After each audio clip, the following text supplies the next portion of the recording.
Welcome to the Digital Healthcare Experience, brought to you by Taylor Healthcare.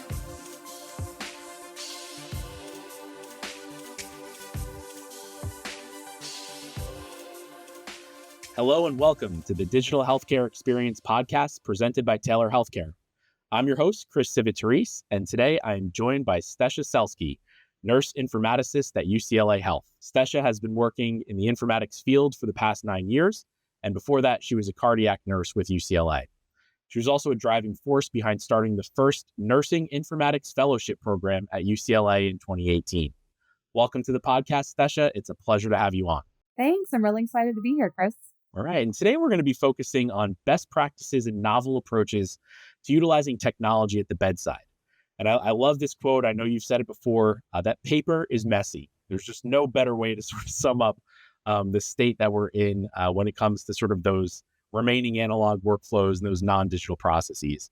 And of course, we all know that there's a better approach to that space. So I'm hoping that we can start by just having you give some context to our listeners and a brief overview of your role with UCLA and the type of technology that you're working with and the type of things that you're into in your day-to-day. Yeah, I get asked by a lot of people, what does a nurse informaticist do? Especially because it's a small niche in nursing and it's not heard of a lot. But my elevator pitch to that question is I am a liaison between the nursing department and the IT department. I help to ensure effective communication and alignment of informatics initiatives with all of the organizational goals. And with that, we do a lot of collaboration with operational stakeholders to identify technical priorities. We evaluate emerging technologies, and we also establish long-term goals and roadmaps.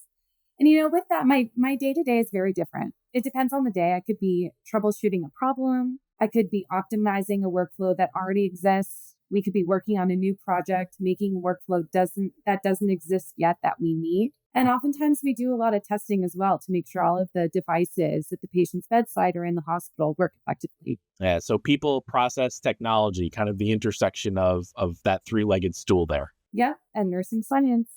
Absolutely. So let's talk a little bit about how UCLA is actually leveraging technology at the bedside. Can you share a little bit about how technology is actually being utilized in your role and in your experience at UCLA? Gosh, this is such a big question. There's so many things happening right now at the bedside for patients. First, I think I'll talk about bedside iPads. So first of all of our inpatients have access to a bedside iPad. And with that iPad, they have access to the patient portal where they can see who their healthcare team is, what's ordered for them, any test and procedure results. And what's also really nice about it is that they can send notifications to the staff. For example, if they want to talk or if they would like a warm blanket or they want a cup of water or certain things, we now have the ability to allow patients to talk about those things. And something that's also on the horizon is secure chat. I know secure chat is a big buzzword with hospitals nowadays, but now we actually have the ability to allow patients to use secure chat to talk with their healthcare team. So instead of having the nurse or the provider always come to the bedside to have that conversation, now they can just text back and forth if organizations feel like that's something appropriate for their patients or not. But it is a really useful tool. So patients in the past used to have to ask for their iPad, or the nurses or nursing assistants would give the patients an iPad, take the time to activate it and let the patients use it. But now we have the ability for patients to activate their own iPads. So they don't need staff for that. And it's really useful because for us, UCLA Health, we have at least 90% of our patients who have accessed their patient portal. So it's a very useful tool. But apart from that, we also have bedside consents, and consents can take a lot of different types of forms, but it's really useful when you can have patients document their own workflows or fill out consents. It eliminates that paper process. It cuts down the time for staff. And it also allows the patients to see what they have previously filled out in case they want to go back and review it. But in all honesty, I think the big one nowadays is entertainment. Patients want something to do in their room. So we are actually piloting Apple TVs for patients. We also have videos and TV shows available on the patient's iPads. So that's really helpful. I know that that's a big patient satisfier. But some other technical options that we have for patients at the bedside right now is actually telehealth and video calls. Patients in rural areas who don't have access to specialists, providers in those organizations can consult with larger organizations and do video visits or telephone calls with those iPads and include the patient with them at the bedside. And the other thing that came up during COVID, some of the challenges associated with bedside technology is that we didn't allow very many visitors. So we also used the patient's bedside iPads for Zoom, and families were able to Zoom with their patients, Zoom with their staff so that people could either talk to them, monitor, make phone calls. It was just easier, especially because we didn't allow visitors. So there's a lot of things happening at the bedside in terms of the technical abilities that patients have now. Absolutely. So I've got a couple of follow-ups to that. The Sure. first is, I think about, the clinical staff that touches, the physicians, the nurses. I think about the patients, and the different ways now that patients are interacting with entertainment and with staff around the hospital and so on and so forth. I think about the technology itself and all that you need to sort of enable that type of an approach. I have to imagine that you hit some, bumps along the way and some challenges. I'm curious about what those challenges, might have been, and if there are any that kind of stand out in your mind, and how you got over them. I think a lot of this involves long-term strategic planning because right now, one of our challenges in the hospital, one of our hospitals, is that it was not built necessarily with all of this entertainment technology in mind, but it was built a long time ago. So if we want to put a certain size TV in the patient's room, is there space for it?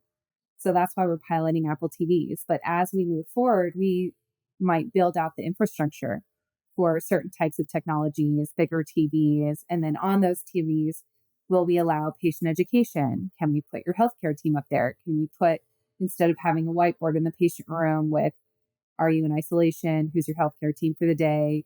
What are all of our numbers? Can we put it on the TV? So there's a lot of different types of technology. And I think infrastructure is one of the biggest challenges that everyone is going to have, especially because it costs a lot of money and it takes time to think through and to implement. But as healthcare organizations are expanding, we're starting to plan for those types of things. There are now smart rooms available where you have smart beds, you have smart call lights, you have all of these different functionalities that you can include in the room. It is expensive, but I think organizations are starting to think about it and pick apart, okay, what can we do now? What can we do later? Kind of in an effort to move forward with this patient experience. So I think infrastructure is definitely one of the bigger challenges.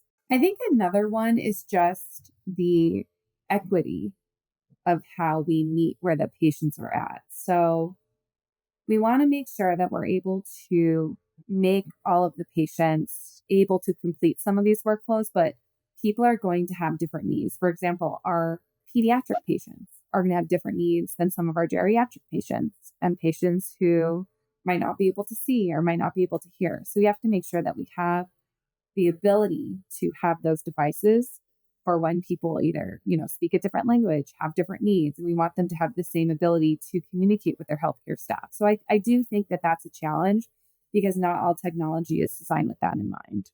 Yeah, it makes perfect sense. So it's certainly a patient satisfaction play, but there are also some tentacles, it sounds like, into other sort of, macro initiatives around healthcare today in terms of health literacy, health equity, probably some others if we broke that down. Okay. Very interesting. I'm curious about, the impact on staff. So certainly there's an obvious impact on the patient, their experience. But if I think about a change management aspect of a nurse or a physician, and that interaction with the patient, I'm curious about how the integration of the technology at the bedside has affected the workflow of the staff at UCLA. Well, this story, I mean, we can go back 10 years for this. 10 years before we implemented one electronic medical record, I remember being a staff nurse and I had to remember 12 different passwords to log into 7 different applications. If I wanted to look up a patient's labs, I needed to log into this application over here. But if I wanted to give meds, I needed to log into this application over here. So with the electronic medical record and everything being in one place, that's been a huge staff satisfier. But now that we're getting into some of these patient workflows, it's really increased the staff satisfaction because a lot of times we have to give the patients a piece of paper for them to fill it out or ask the patients, what's your history? Who cares for you at home? Some of these other questions that patients in certain scenarios can answer for themselves. And I think a really good example of this is we recently implemented a screening for some of our patients, our labor and delivery patients. And we did the Edinburgh screening. And it's a tool that nurses would give to patients to help them screen and make sure that we cared for them properly. But what's really nice is we actually implemented this screening form using the bedside iPads. And it's now saving nurses 30 seconds per screen. So instead of the nurse handing it to the patient, instruct the patient on how to fill it out, taking it back, making sure the nurse doesn't need to do anything, and then scanning it into the chart. Now, this screening form gets pushed to the patient's iPad. It walks the patient through what they need to do. The patient fills it out. It goes and files into the electronic medical record. If there's anything that the nurse needs to do to intervene, then the nurse gets alerted about it. And over a few months, this has saved about 230 minutes for nurses. And so nurses are really excited about that. But it's just a really good example of how we're able to have the patients participate in their care and fill out the screening forms instead of the nurse or provider having to ask the patient questions. And there's actually a lot of other examples coming to fruition with this. Can the patients fill out information about their history? Can they fill out information about what they're allergic to? Instead of the staff having to ask all these questions, we can use technology and have patients fill that out for themselves. So I think that's a big satisfier for both patients and providers. That's huge. I mean, every minute that's not spent on paperwork for a nurse or for a provider is spent on, theoretically patient care, right? So that has to be just a massive satisfier for the nursing staff, for the clinical staff, to get some of those, really precious minutes kind of back in the day. I would imagine that as you see that sort of traction with the clinical staff on some of these, initial workflows, that becomes just a great piece of evidence in terms of why we should continue to expand the programs and the support that you must be getting across the organization to do that. Yeah, exactly. One area that obviously Taylor is quite familiar with from a UCLA perspective at the bedside is the experience with informed consents, with digital informed consents. And for no other reason other than I'm certainly curious about kind of where we stand with it, I'm really interested to hear you talk a little bit about what your experience has been with digital informed consent as a workflow that I know is one of the more challenging and traditionally paper-based. I'm curious about your experience there. Yeah.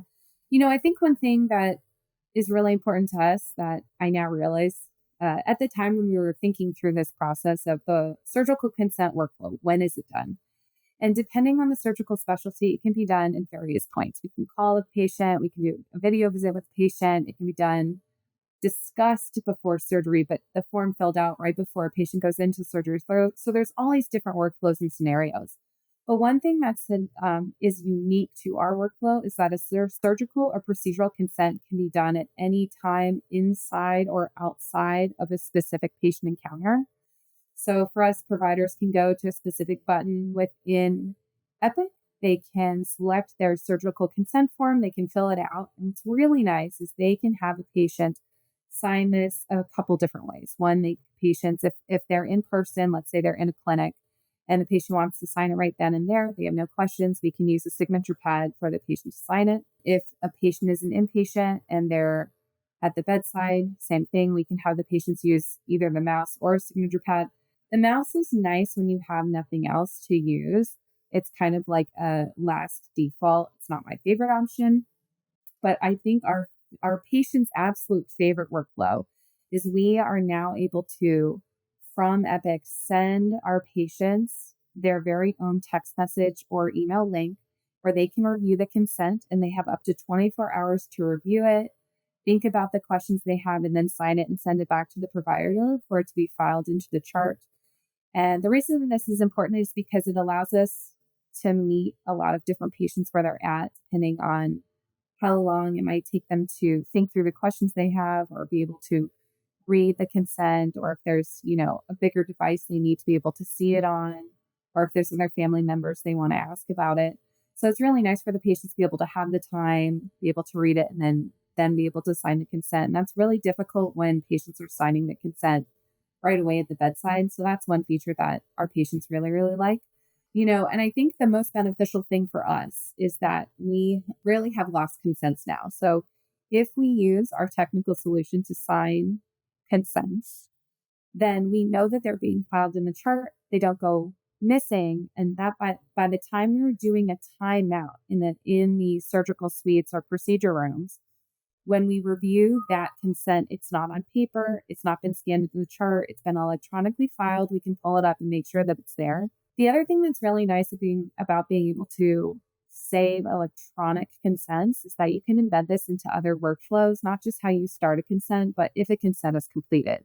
And it's very specific to the patient's procedure. So you can see what consent was completed. Because before our electronic surgical consents, when we scanned consents in, they were very generic. It was, here's the surgical consent and it's being scanned in. And I remember as a nurse trying to look for these, you have to open up every single consent that's a surgical consent. You have to look at each one. But now with our current solution, we're able to see the specific consent that was signed. Nurses are easily able to find it.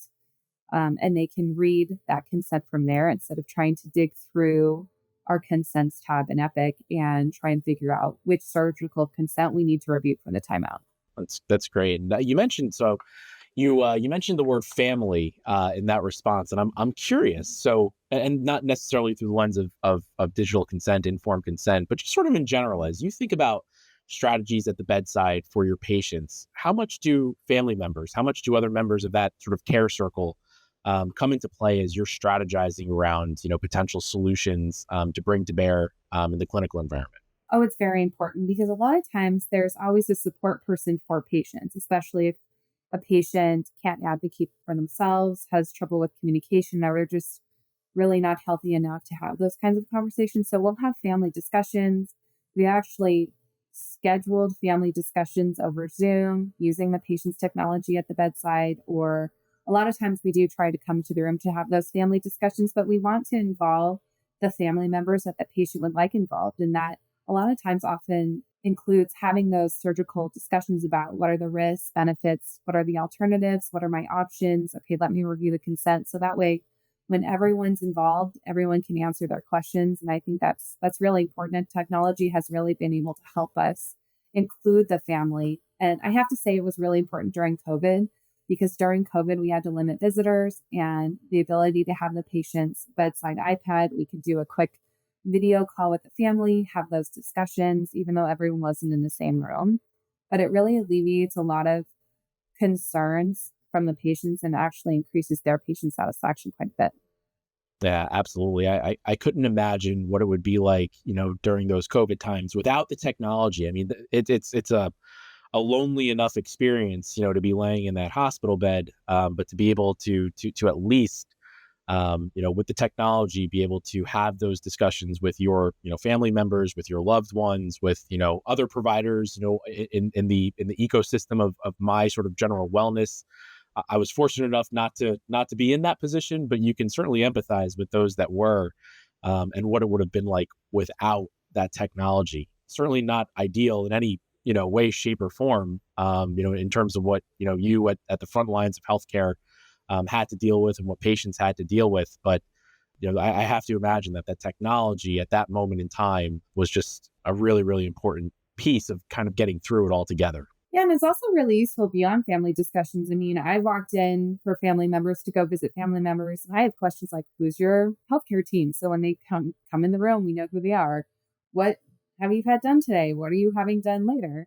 So it's really nice. The patient portal on the bedside iPad can give us insight into all of that information, so we don't have to call the whole treatment team in. Each individual family member has to ask those questions. Now, a lot of that information is just at your fingertips, and you can share it with your family members. So it brings a lot of satisfaction and information to both parties, patient and family. Absolutely. Yeah, it's knocking down those barriers and just making it more accessible to everybody that needs it. Makes perfect sense. So obviously UCLA has been on this journey for some time, and you've obviously been a key member of that journey. I'm curious, as we have other healthcare institutions that might be listening out there, that maybe are, in the middle of that journey or just starting out in some cases, potentially even in that journey. What advice would you give to your peers in the industry that might be looking to integrate or implement similar technologies to foster, that patient engagement and enhance that patient care and, streamline workflows as you've described? Yeah, I would say ask your patients. One Mm. really important aspect of our governance structure is our patients. We have a patient technology advisory council where we invite certain patients to come be a part of it. I think they serve a year or two and then they rotate off, or some can stay depending on the year. I don't lead this particular council, but the point is that we have a council. I am able to present questions I have there for patients. For example, if somebody asks me to add something to the after visit summary for patients, we might go take that to our patients and say, is this information valuable to you? How would you want to see it? Do you want to see it? Is this too much information? And they've given us a ton of feedback about information at the bedside, technology at the bedside, how they want information, if it's too much information, how they want to be educated, what their options are in terms of entertainment at the bedside, or how they want to be communicated with when they're outpatients, how they like in-basket messaging or how they send messages to providers. There's all this information that you can get feedback from patients, and they can really help guide you in terms of what they want, what they don't want, what are their priorities. It's really helpful. So if you don't have an avenue to ask patients and gather that feedback from patients who really have an opinion, it can be very, very helpful. And that would be my advice to other organizations, because we've gotten a lot of feedback from our patients. It has helped to drive some of our digital and technology decisions where patients are involved, how they fill things out, what information they see. I think it's really important. Yeah, it makes perfect sense. And I have to imagine that, voice of the patient, involvement in this is as important as, voice of provider, voice of the nursing staff, that there's taking into account all of those different stakeholders in the technology equation is probably something that's still a little unique in the industry. I think that sometimes we still look at technology a little bit kind of through the lens of a vacuum without paying attention enough to all of those other constituents and stakeholders that are actually using the technology. So it's no wonder why UCLA has been such a leader and so successful in this space. Thank And then you. to wrap up, I'm wondering, is there anything else that you'd like to share with the listeners, or anything that you're excited about or that you're currently working on that you might want to talk about in the last few minutes here? Yeah, I'm actually really excited about reducing the burden of documentation. The American Medical Informatics Association came out and said, every organization should try to strive and decrease documentation for staff by at least 25%. And we're making a very specific effort with our nurses to decrease their time in the electronic medical record and decrease their time with other types of technology. So we have an initiative right now. It's called Giving Back Time. And so every project that we're focusing on, we record the amount of time that will decrease for nursing and all of their different workflows. I mentioned one earlier today was the Edinburgh screening form, where patients can fill it out on the bedside iPad versus trying to then have the nurse fill it out on paper. But I would say that's really important. We're trying to decrease the amount of time nurses spend in the chart. And in turn, this will increase the amount of time they're able to spend with patients without technology. And I think that will really increase patient satisfaction. That's a wonderful initiative. And I would love to have you back on the program as you continue to evolve and mature in that space, especially as I'm sure you're considering folding technologies around AI and sort of all the, embryonic technology that's out there. There could be a lot of exciting things on the horizon. And we'd love to have you back as you continue to make progress there. Yes. Awesome. Thank you. I think that's about it for today. So Stesha, thank you so much for the discussion. It was a real pleasure to have you on today. Thank you so much, Chris. It was a pleasure. I hope to be back sometime. Absolutely. And thank you, of course, to our listeners. If you enjoyed the conversation, please like, share, and subscribe to help us to continue to grow the show. And if you'd like to learn a little bit more about Taylor Healthcare and the digital healthcare experience, you can go to taylor.com/digital-healthcare. That's it for today. And until next time, this is Chris Civitaris wishing you health and good cheer. Take care. To learn more about Taylor Healthcare, please visit taylor.com/digital-healthcare. This podcast is for educational purposes only and is provided with the understanding that it does not constitute medical, legal, or financial advice or services. The Digital Healthcare Experience is produced by Naomi Schwimmer. Podcast music by Nicholas Bach.